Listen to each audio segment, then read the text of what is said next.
라는 제목으로 말씀을 증거하겠습니다. 국민 엄마라고 불리는 여배우 김혜자 권사님 여러분 다 아마 아실 것입니다. 이분이 모태 신앙인인데 하나님의 은혜를 이제 새롭게 경험하게 된 계기가 있었다고 합니다. 그 계기는 이분이 이제 월드비전이라는 그 단체에 소속돼서 활동하면서부터라고 합니다. 그냥 홍보대사가 아니에요. 뭐 연예인들 중에 홍보대사로 활동하는 분들이 많이 있는데 홍보대사가 아니고 나눔대사. 이거는 이제 직접 가야 되는 곳입니다. 나눔대사로 활동하면서 하나님의 참 큰 은혜를 경험했다고 합니다. 배우로서는 여자 배우로서는 처음으로 나눔대사로 뭐 에티오피아, 케냐 등과 같은 가난한 나라를 방문하면서 거기에 있는 아이들을 돌보는 일을 했어요. 그러면서 많이 눈물을 흘렸다고 합니다. 생각보다 훨씬 더 처참한 그 아이들의 환경을 보면서 가슴이 아픈 것이죠. 그러면서 이분이 그 현장에서 자신을 하나님이 이 일에 쓰고 계신다, 나를 부르고 계신다라고 하는 이 소명의식을 발견했다고 합니다. 그러면서 이 김혜자 권사님이 이렇게 고백을 하세요. 나는 먼지만도 못한 존재이지만 하나님께서 나를 쓰시기 위해 유명한 여배우로 만드셨습니다. 네. 보통은 유명한 여배우가 되는 것 자체가 목적이죠. 그리고 유명한 여배우, 유명한 배우, 자신의 분야에서 성공하면 그것으로 만족합니다. 그런데 우리 김혜자 권사님이 그렇게 멈추지 않고 하나님이 왜 나를 유명한 배우가 되게 하셨는가? 그것은 바로 나를 쓰시기 위해서 그렇게 하셨다라고 하는 것입니다. 여러분, 우리가 그리스도인으로서 이 사실을 자각하며 사는 것은 매우 중요합니다.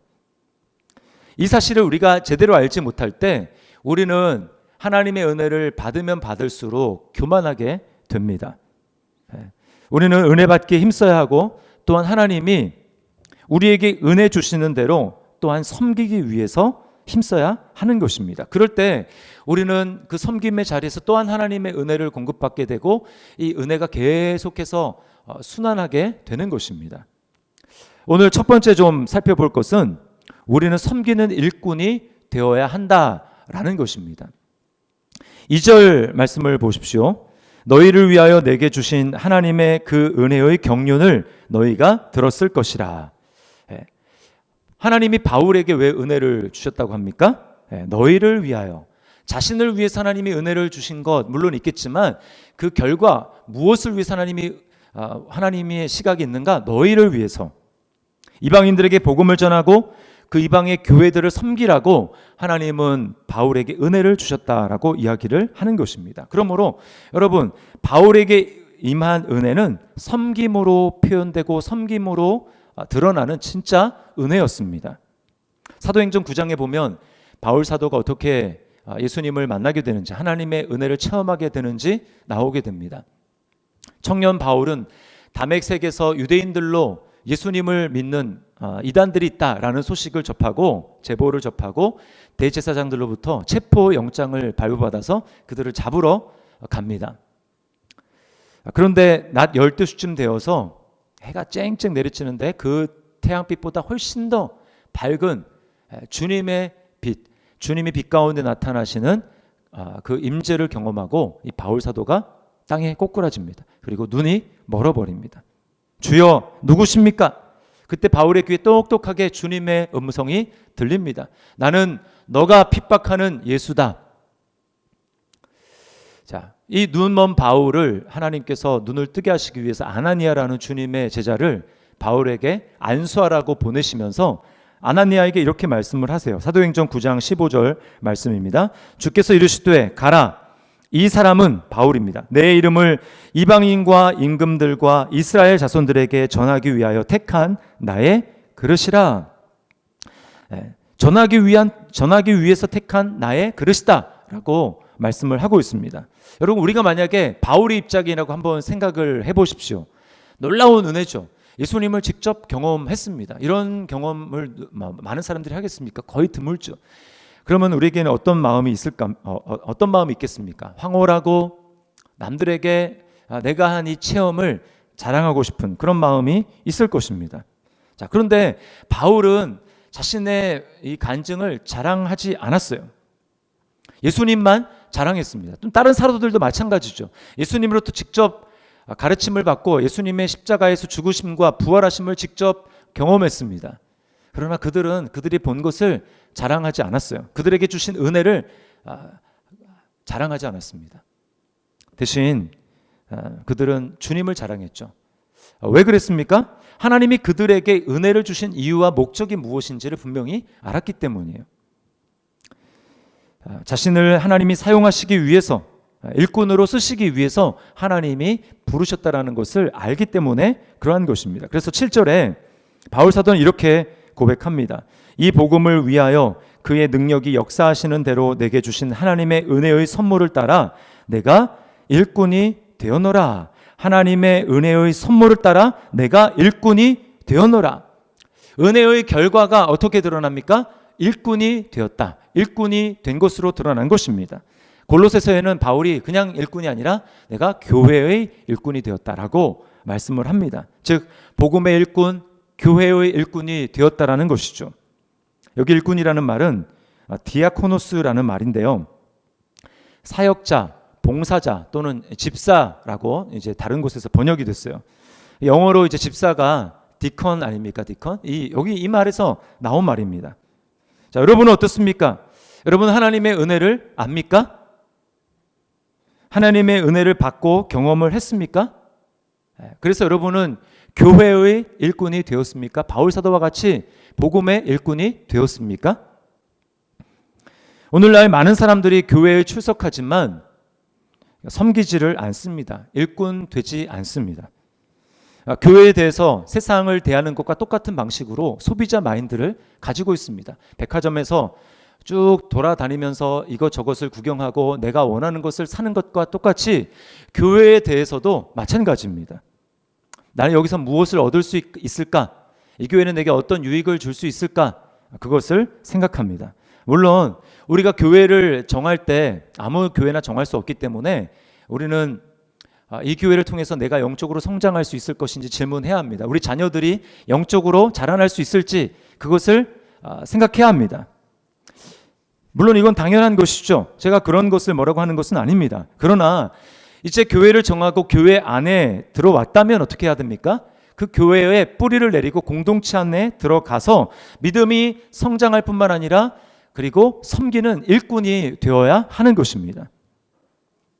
섬기는 사람은 교회가 내 교회라는 인식을 가지고 있습니다. 그래서 교회를 사랑하게 됩니다. 만약에 여러분이 섬기지 않는다면 여러분이 수많은 예배를 참여하고 설교를 듣고 또 이런저런 성경 공부를 했을지는 모르지만 여러분의 신앙은 머리 신앙에 그칠 것이고 여러분의 신앙은 현실에 뿌리 박은 신앙이 아니라 허공 신앙에 머물고 말 것입니다. 스스로 속는 거예요. 여러분 우리의 믿음 생활은 구체적인 현실에 뿌리를 박아야 합니다. 그 구체적인 현실이라는 것은 바로 교회 공동체라는 거예요. 여러분이 좋아하는 어떤 목사님의 설교를 또 유명한 목사님들의 설교를 유튜브로 들을 수 있습니다. 은혜 받을 수 있습니다. 그러나 교회 공동체 안에 연결되고 교제하고 봉사하지 않는다면 여러분의 신앙은 다 헛것입니다. 여러분 지금 허공에 대고 신앙생활을 하는 거예요. 하나님은 그런 신앙을 인정하지 않습니다. 여러분은 지금 속고 있는 것입니다. 그런가 하면 주님은 우리 각자에게 공동체를 섬길 수 있는 은사를 주셨다는 것을 알아야 합니다. 바울은 대단한 사도였지만 자신을 교회의 주인이라고 얘기하지 않았어요. 자신의 교회를 개척한 교회도 마찬가지였습니다. 본인을 뭐라고 얘기하고 있습니까? 교회의 일꾼이 되었다. 나도 주님의 몸된 교회의 한 사람으로서 일꾼으로 봉사하며 섬기며 그 교회를 세워나가는 그 역할을 감당할 뿐이다 라고 이야기를 하는 것입니다. 저도 마찬가지입니다. 저는 담임 목사고 교회에서 사례를 받아서 전적으로 교회를 돌보는 일을 하고 있습니다. 그러다 보니까 다른 성도님들보다는 좀 많은 부분을 섬기고 있습니다. 그렇지만 저도 여러분과 똑같은 일꾼일 뿐입니다. 고린도 12장에 보면 교회를 주님의 몸이라고 비유를 하고 있습니다. 바울 사도가 이렇게 이야기를 하죠. 다 사도이겠느냐? 다 선지자이겠느냐? 이게 무슨 말입니까? 교회를 섬기는데 사도만 있어서는 안 되고 선지자만 있어도 안 되고 여러 가지 은사를 가진 많은 지체들이 있을 때에 그들과 함께 교회는 교회될 수 있고 성장할 수 있다는 것을 우리에게 말하는 것입니다. 어떤 분들은 이것을 알지 못하니까 마치 교회에서 봉사하는 것을 목사 일을 도와주는 것으로 생각하는 분들이 있습니다. 교회는 마치 세상의 기업과 같이 그렇게 생각하는 것이죠. 그러니까 목사 일을 도와준다고 생각하는 게 어떻습니까? 목사가 내 마음에 들면 좀 일을 할 만하고, 만약에 마음에 들지 않으면 일할 마음이 없는 것입니다. 여러분, 지금 우리는 코로나19 때문에 교회에 모이지를 못하고 있습니다. 그러다 보니까 예전에 하던 섬김과 봉사를 할 수 없는 것들이 많이 있어요. 근데 뭐가 있을까요? 일단 밥을 먹지 않으니까 주방 봉사가 필요가 없게 됐습니다. 또 지금 안내가 별 필요가 없어요. 또 지난주부터는 이제 청소도 거의 주중에 교회에 오는 성도들이 없기 때문에 청소도 그냥 간단하게 우리 교육자들이 하고 있습니다. 여러분, 그렇다고 우리가 지금 온라인으로 예배를 하고 교회에 모이지 않는다고 해서 우리의 섬김이 필요 없을까요? 아니죠. 여러분, 이럴 때야말로 더 본질적인 섬김이 필요한 것입니다. 본질적인 섬김이 뭘까요? 좀 더 본질적인 섬김 무엇입니까? 그것은 영혼을 돌보는 일입니다. 영혼을 돌보는 일이에요. 순장이 되어서 또 다락방 안에서 연약한 지체들을 서로 섬기며 돌보며 함께 위에서 기도하는, 영혼을 돌보는 이 일이야말로 정말 본질적인 일이고 우리가 이 일을 감당해야 하는 것입니다. 또 어떻습니까? 주일학교에 교사가 되어서 아이들이 참여하지는 못하지만 온라인으로 예배를 드리고 정말 그 아이들이 영적으로 지금 유혹을 받지 않고 믿음으로 잘 성장하고 있는가, 이것을 위해서 어느 때보다 더 집중적인 관심과 돌봄과 섬김이 필요한 때라고 하는 것입니다. 또 여러분이 부모로서 가정에서 아이들을 믿음으로 잘 양육하는 것이 어느 때보다도 지금 필요한 시점인 것입니다. 그러니까 여러분, 우리가 은혜 받았다면 또 지금 상황이 이렇다고 해서 우리는 섬길 수 있는 상황이 아니야 라고 말하는 것은 하나님의 은혜를 제대로 알지 못한다라는 것입니다. 오늘 분명히 성경은 우리에게 얘기합니다. 너희가 은혜를 받았느냐? 그러면 교회의 일꾼이 되어야 한다. 공동체의 일꾼이 되어야 한다라고 말씀하는 것입니다. 자, 그럼 두 번째 살펴볼 것은, 그럼에도 불구하고 섬김은 우리의 본능이 아니라는 사실을 우리가 분명히 알아야 합니다. 섬기는 것은 우리의 본성을 거스르는 행위예요. 왜 그렇습니까? 여러분, 섬기려면 예수님이 어떻게 하셨죠? 제자들 십자가에 못 박히기 전에 제자들에게 무릎을 꿇고 앉아서 이 대야에다가 발을 씻어 주십니다. 섬기는 걸 이게 본을 보여주신 건데, 섬기려면 눈높이를 낮춰야 되는 거예요. 높이 있는 사람이 섬길 수가 없는 것입니다. 섬기려면 낮아져야 하는 것입니다. 그러나 우리는 낮아지기보다는 높아지기를 원해요. 그게 우리 본성입니다. 조지 오웰의 이 동물론장이라는 소설만큼 인간 안에 있는 높아지고자 하는 이 욕심, 권력욕, 이것을 잘 보여주는 책이 없다고 생각합니다. 농장의 주인으로부터 제대로 된 대우를 받지 못하던 동물들이 어느 날 이제 그 반역을 일으킵니다. 그래서 농장 주인인 존스를 쫓아내고 농장을 차지해요. 농장 이름도 바꿔버립니다. 그래서 동물농장 이렇게 된 거예요. 그리고는 이렇게 선언합니다. 이제부터 모든 동물은 다 평등하다. 그리고 또 이렇게 얘기합니다. 두 다리로 다니는 인간, 두 다리보다는 네 다리가 낫다. 이렇게 이야기를 합니다. 그러니까 동물들이 더 낫다라는 것이죠.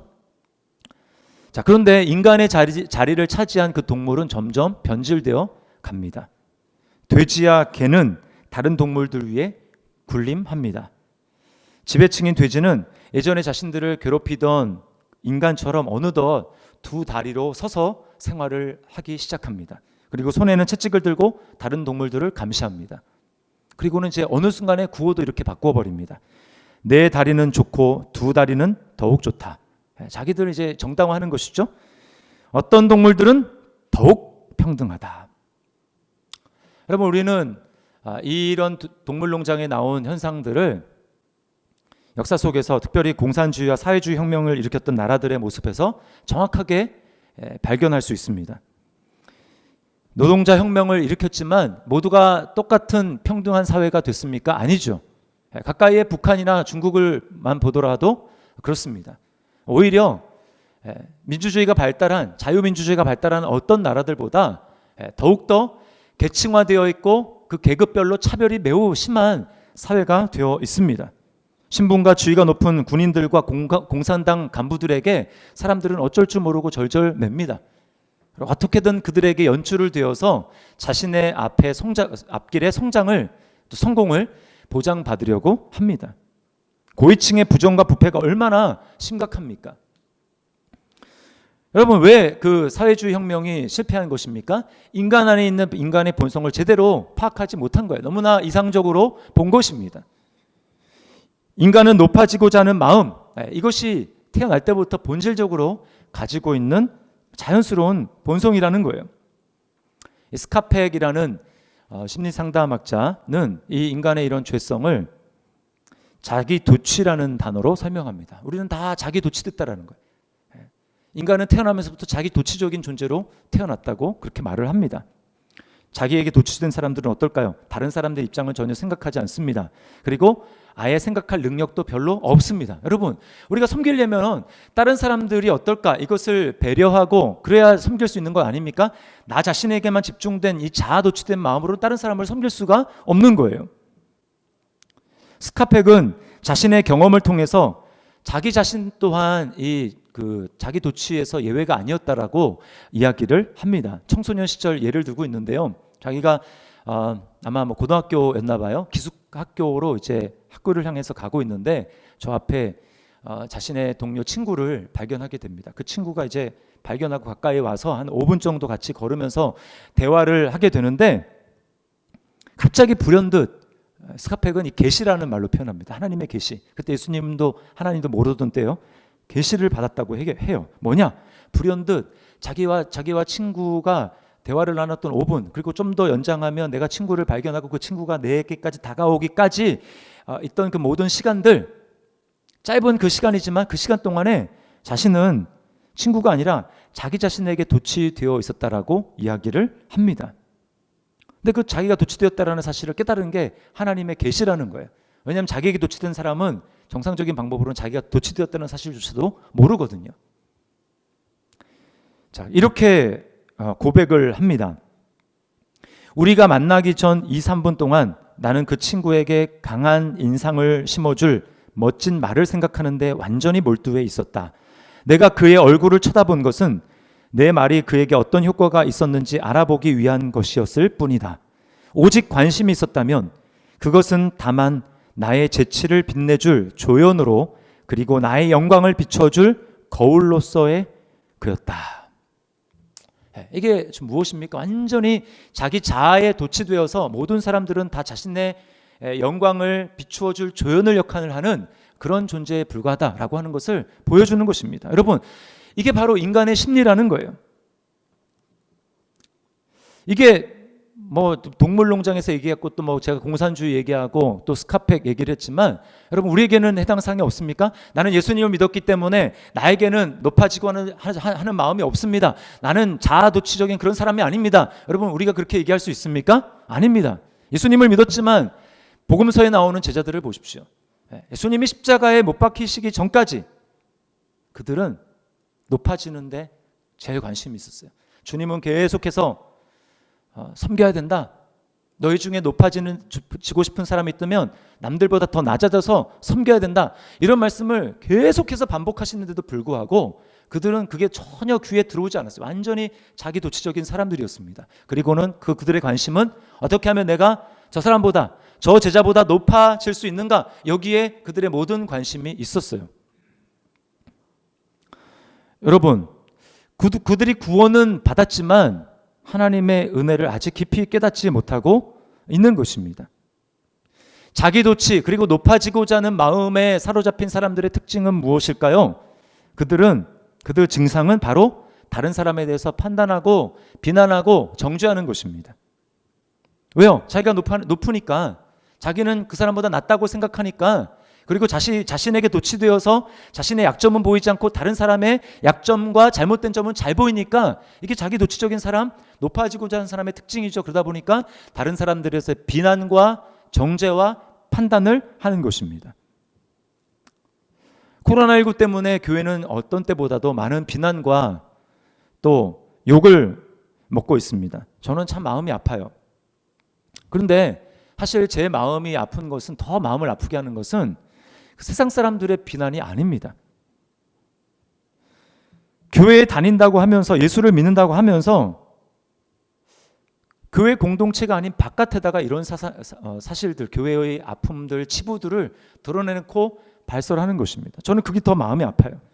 기사를 내고 SNS에 이런 것들을 올리는 것입니다. 저는 교회가 잘못이 없다, 잘못한 적이 없다, 뭐 이런 말씀을 드리는 게 아닙니다. 교회가 잘못이 있습니다. 교회도 인간들이 모인 곳이고 그렇기 때문에 허물이 있죠. 왜 없겠습니까? 근데 여러분, 우리가 교회 공동체가 되었다는 것은 무엇입니까? 우리가 한 몸이요, 한 지체가 되고 한 가족이 되었다는 것이, 지난주 살펴봤지만 우리는 하나님의 권속, 하나님의 가족이 된 것입니다. 그러면 어떻게 돼야 됩니까? 우리 안에 있는 허물과 연약한 모습이 있다면 그것들을 우리 안에서 서로 만나서 권면하고 조언해서 우리 안에서 그 문제를 풀어야 하는 것이죠. 여러분, 우리 가족 안에 뭐 부모님이나 아니면 형제들 간에 아픔이 있고 잘못이 있으면 그것을 밖에다가 다 동네방네 떠들고 다닙니까? 그렇지 않잖아요. 왜 그렇습니까? 내 가족이니까 자기 얼굴에 침 뱉는 그런 행위를 그냥 다 알죠. 하지 않는 것입니다. 마태복음 18장에서 주님은 교회 공동체 안에 죄를 처리하는 방식에 대해서 말씀을 합니다. 어떤 형제가 죄를 범하거든 너와 그 사람과 사이에서 권면해서 해결하라고 이야기합니다. 만약에 듣지 않으면 한두 명 더 가서 권면하라고 얘기하죠. 그래도 듣지 않으면 어떻게 합니까? 교회에 말하고, 교회 대표자들에게 말하고, 그들의 말도 듣지 않으면 그때서야 우리가 그들을 이방인처럼 대하는 것입니다. 이것이 은혜가 있는 교회 공동체 안의 모습이라는 것이죠. 그러나 오늘날 그런 모습이 점점 사라져가고 있습니다. 뭐 아니면 도예요. 참다가 그냥 벙 터트리든지 아니면 그냥 조용히 사라지든지 둘 중에 하나입니다. 여러분, 이것들이 다 무엇을 보여주는 것입니까? 섬김이 우리의 본능이 아니라는 것을 보여주는 거예요. 우리는 주님이 우리에게 섬기라고 말씀하셨지만 우리에게 있는 사실, 나 안에 있는 모습을 내가 적나라하게 발견하게 될 때 나에게는 섬기는 능력이 없구나 라고 하는 것을 깨닫게 되는 것입니다.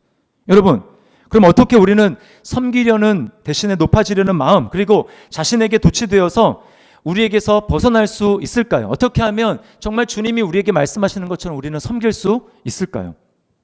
방법은 딱 하나밖에 없습니다. 세 번째, 섬김의 본을 보여주신 그리스도를 묵상하는 것입니다. 바울 사도를 보십시오. 그가 유대인입니다. 유대인은 이방인을 섬길 수가 없어요. 그것은 불가능한 것입니다. 물과 기름이에요. 그러나 오늘 바울 사도의 모습을 보십시오. 180도로 달라졌습니다. 섬기는데 어느 정도 섬깁니까? 너희 이방인을 위하여 갇힌 자 된 나 바울. 섬기다가 갇힐 정도로, 그리고 나중에 어떻게 됩니까? 죽죠. 순교하기까지 섬기는 바울의 모습을 보게 됩니다. 여러분, 이게 어떻게 가능한 것입니까? 바울 사도가 그리스도를 묵상한 거예요. 그리스도 안에 나타난 비밀을 그가 깨닫고 묵상한 것입니다. 3절 말씀을 보세요. 곧 계시로 내게 비밀을 알게 하신 것은, 또 4절입니다. 내가 그리스도의 비밀을 깨달은 것을 이라고 이야기를 해요. 그리스도의 비밀, 바울이 이것을 알고 이것을 깨닫고 이것을 묵상한 것입니다. 여러분, 그리스도의 비밀이 무엇입니까? 우리를 위해서 주님이 구원을 위해서 모든 것을 한 그 복음 안에 그것이 다 담겨 있는 것이죠. 우리의 구원을 위해서 그리스도께서는 섬기러 이 땅에 낮아지셨습니다. 내려오셨습니다. 이것은 아담이 걸어간 길과 또 세상 모든 사람들이 가는 길과 정반대의 길을 택한 것입니다. 아담은 사람으로 피조물로 창조되었음에도 그는 하나님이 되고자 높아지는 그 길을 선택했습니다. 그 결과 그래서 선악과를 따먹은 것이고 그 결과 그는 패망하게 된 것이죠. 죽음의 길로 간 것입니다. 그러나 하나님이신 그리스도는 어떻습니까? 하나님이신 하나님의 아들은 하나님이신데 사람으로 낮아지셨습니다. 예수님이 사람이 되셔서 이 땅에 오실 때 아담이 처음에 창조됐던 것처럼 성인으로 오신 게 아니에요. 어떻게 오셨습니까? 연약한 아기로, 마리아의 태에서 단세포로 잉태되셨습니다. 연약한 아기로 이 땅에 태어나셨어요. 하나님의 영광을 뒤로하고 이 땅에 인간으로 오셨다면, 그래 하나님의 영광을 취할 것을 여기지 않고 이 땅에 인간으로 오셨다면 차선책으로, 그래 내가 하나님의 영광을 뒤로하고 양보하고 왔어, 그러면 인간적인 생각으로는 어떻게 할 수 있습니까? 그렇다면 내가 인간 세상에서의 그 차선책으로 최고를 택해야지, 이렇게 할 수 있는 것 아닙니까? 그러나 주님은 그렇게 하지 않으셨습니다. 유력한 집안에 태어나지 않았어요. 로마의 권력자 또는 어떤 유력한 가문에 태어나지도 않았습니다. 유대인 중에 그 당시에 세력을 잡고 있었던 대제사장이나 사두개인의 집에, 그 가정에 태어나지 않으셨어요. 가난한 목수의 집안에 태어나십니다. 예수님이 8일 만에 이제 할례를 받으러 성전으로 가지 않습니까? 그때 이 마리아와 요셉이 그 정결례를 위한 제물을 드리는데 뭐라고 하냐면 산비둘기나 집비둘기 2마리를 하나님 앞에 드리려 합니다. 이렇게 이야기합니다. 여러분, 그 레위기를 보면 제물을 이제 선택을 해서 드릴 수가 있는데 송아지를 드릴 수 있고 또 염소나 뭐 양을 드릴 수 있고 제일 가난해서 집에 뭐 그런 가축도 없는 그런 사람들을 위해서 하나님이 배려하신 게 바로 산비둘기와 집비둘기입니다. 없으면 잡아서 그 짐승을 잡아서 하나님께 제사를 드려라. 그 정도로 주님은 가난한 집안에 태어나셨어요. 낮아지신 것입니다. 그런가 하면 명예로운 삶도 아니었습니다. 여러분, 사람이 가진 게 없을수록 자존심을 세우고 그리고 자신의 명예에 집착합니다. 자존심이죠.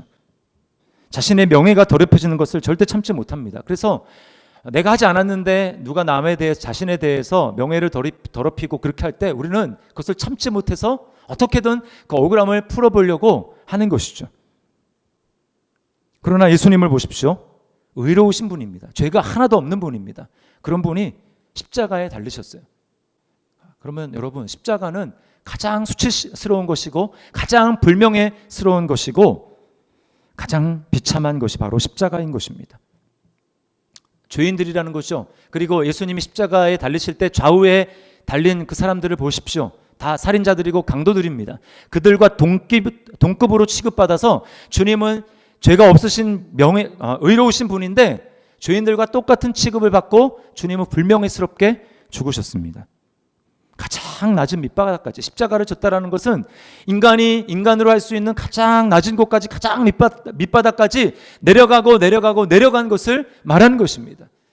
아담이 하나님이 되고자 올라가려고 했을 때 그에게 저주가, 그에게 죽음이 왔다면 예수 그리스도께서 하나님이신 그분이 이 땅에 낮아지셔서 십자가에서 매달려 죽으심으로 말미암아 우리가 구원받게 된 것입니다. 가장 높으신 하나님 나라의 왕 예수님은 세상의 질서와는 정반대의 길을 택하심으로 이제 하나님 나라의 질서를 완전히 바꾸셨어요. 왜요? 그분이 왕이 되시니까 이제 왕의 질서를 따라야 하는 것입니다. 이제는 세상의 질서처럼 그리스도 안에서 하나님 나라에 속한 사람들은 높아지려고 노력하는 것이 아니라 예수님을 바라보면서 그분이 왕이기 때문에 우리는 하나님 나라의 질서대로 낮아지는 삶을 살아가는 거예요. 마가복음 10장 44절 45절에 주님이 이렇게 말씀하십니다. 너희 중에 누구든지 으뜸이 되고자 하는 자는 모든 사람의 종이 되어야 하리라. 인자가 온 것은 섬김을 받으려 함이 아니라 도리어 섬기려 하고 자기 목숨을 많은 사람의 대속물로 주려 함이니라.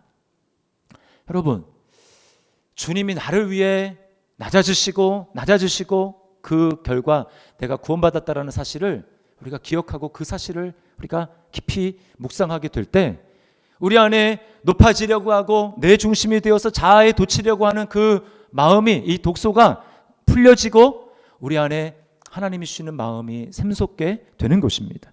주님처럼 섬기고자 하는 마음이 자라나는 거예요. 여러분, 이 사실을 우리가 정말 믿고 내가 거듭난 사람이 맞다면, 내가 낮아지신 예수 그리스도를 왕으로 모시는 사람이 맞다면, 정말 그것을 믿는다면 우리는 이 땅에서 주님과 똑같이 섬기며 낮아지는 연습과 훈련을 해야 합니다. 어디서 합니까? 화공에서 하는 게 아니에요. 교회 공동체에서, 다락방에서 이 일을 하는 것입니다. 물론 쉬운 일은 아닙니다. 대가를 지불해야 합니다. 시간 투자를 해야 하고 때로는 물질을 투자해야 합니다. 때로는 오해를 받을 수 있습니다. 가까이 가면 상처를 주기도 하고 받기도 합니다. 자기 한계를 경험하기도 합니다. 그럼에도 불구하고 섬김의 본이 되신 예수님을 우리가 묵상하며 그 일을 끝까지 감당해야 되는 거예요. 그럴 때 여러분, 우리의 믿음은 성장하게 됩니다. 성령님께서는 그 과정들을 통해서 우리를 예수님 닮은 모습으로 빚어 가시는 것입니다. 그리고 처음에는 내가 그 섬김을 굉장히 애쓰는 것 같지만 어느 순간에 섬기는 그 직책, 섬김의 그 자리가 나에게 오히려 믿음을 지켜주는 끈이 된다라는 사실을 발견하게 되는 것입니다. 여러분, 바울 사도를 보십시오. 그가 어떻게 끊임없이 타락하지 않고 주님 앞에서는 그날까지 내가 달려갈 길을 다 달려가고 믿음을 지켰다, 이제 내게는 상급이 예비되어 있다라고 그가 당당하게 고백할 수 있습니까? 그가 섬김의 자리에 있었기 때문이에요. 이방인을 섬기는 교회의 일꾼으로 그가 계속해서 머물러 있었기 때문입니다. 저도 마찬가지고 여러분도 마찬가지입니다. 지난주에 우리 한 여자 집사님으로부터 제가 이제 톡을 받았어요. 톡을 예배 후에. 그분도 마찬가지로 이제 한국 교회의 현실 때문에 참 답답하고 권태감과 피로함을 넘어서 짜증이 났다, 이렇게 이야기를 하고 있었습니다. 이게 지금 코로나가 우리나라를 넘어선 전 세계적인 고통과 또 그런 현상 아닙니까? 그런데 회개하자는 사람이 없고, 우리나라 뭐 다 그런 건 아니죠. 일부 교회 속에서 서로 손가락질을 하면서 누구 탓이다, 누구 탓이다 라고 하는 그 비난하는 모습을 보면서 너무 화가 났다라는 거예요. 회의적인 생각이 들었다라는 거예요. 그래, 나는 이미 구원 받았는데, 나는 이미 천국 갈 사람인데 이런 교회에 내가 계속해서 속해 있어야 되나? 그런 생각이 들었다라는 것입니다. 그런데 이제 말씀을 들으면서 생각을 달리하게 됐다라는 거예요. 말씀을 들으면서 내가 성전이고 이미 주님이 십자가를 통해서 모든 것을 다 이루시고 승리하셨다면 내가 이런 현실에 피로감을 느끼고 화를 내는 것이 아니라 나부터 내가 성장하려고 노력하고 내가 회개해야 되겠구나라는 생각을 하게 되었다고 이야기를 합니다. 근데 그분이 고백이 뭐냐면, 자기가 그렇게 할 수 있었던 이유는 본인이 섬김의 자리에 있기 때문에 가능한 것이었다, 이렇게 고백을 했어요. 다른 사람과 같이 섬김의 자리에 있지 않다면 이런 모습을 보면 실망하고 교회를 떠날 수도 있고 멀어질 수도 있겠지만, 섬김의 자리에 있다 보니까 그 섬김의 자리가 자신을 붙들어서 결국은 회개하고 다시금 은혜 앞으로, 다시금 하나님 앞에 섬김을 결단하는 그러한 모습으로 하나님 앞에 나아갈 수 있었다라고 고백하는 것입니다. 여러분, 은혜를 받았습니까? 그 은혜는 반드시 섬김으로 연결되어야 합니다. 오늘 바울의 고백을 다시 한번 보십시오. 내게 주신 은혜를 따라 내가 교회의 일꾼이 되었다라고 이야기를 합니다. 섬기라고 은혜를 주신 거예요. 여러분, 속지 마십시오. 예배를 드리고 성경도 읽지만 공동체 안에서 섬기지 않는다면 여러분은 지금 발이 허공에 떠서 있는 것입니다. 허공에 멈춘 신앙생활일 뿐인 것입니다. 우리 안에는 섬김의 능력이 없습니다. 우리는 높아지고 싶어하고 자기도취적인 그런 존재로 살아가는 연약한 인간입니다. 그러므로 어떻게 해야 됩니까? 우리 날마다 섬김의 본으로 이 땅에 오신, 낮아지신, 십자가에 죽기까지 낮아지신 그 예수님을 날마다 바라보아야 하는 것입니다. 그럴 때 우리는 섬김의 동기가 부여가 되고 섬김의 능력이 주님으로부터 우리에게 주어져서 섬김의 삶을 살아가는 것입니다. 여러분, 섬기다 보면 상처받을 수 있어요. 어떻게 보면 당연한 것입니다. 주님과 같이, 또 바울 사도와 같이 여러분 공동체 안에서 섬김의 연습과 훈련을 하십시오. 이번 주부터 이제 다락방이 개강을 합니다. 상황이 여의치 않아서 온라인으로 진행이 됩니다. 어색하고 불편합니다. 익숙하지 않아요. 그것을 감수하며 참여하는 것, 그것이 바로 섬김의 시작입니다. 섬김이 큰 데 있지 않아요. 시간을 내서 익숙하지 않은 것, 불편함을 참아내고 그럼에도 참여하는 것, 거기서 섬김이 시작이 되는 것입니다. 그 첫 발을 내딛는 거예요. 그리고 그렇게 할 때 그 섬김이 바로 여러분의 믿음을 지켜줄 것입니다. 주님 앞에서는 그날까지 그 섬김이 여러분을 붙들어 줄 것입니다. 섬김의 은혜를 경험하는 저와 여러분의 삶이 될 수 있기를 주님의 이름으로 축원합니다. 이 시간 우리 말씀을 기억하면서 하나님 앞에 우리 찬양했으면 좋겠어요. 섬기는 데 내가 쓰임받기를 원합니다. 우리를 사용하여 주옵소서. 우리에겐 소원이 하나 있네. 우리 찬양 하나님 앞에 믿음으로 고백하겠습니다.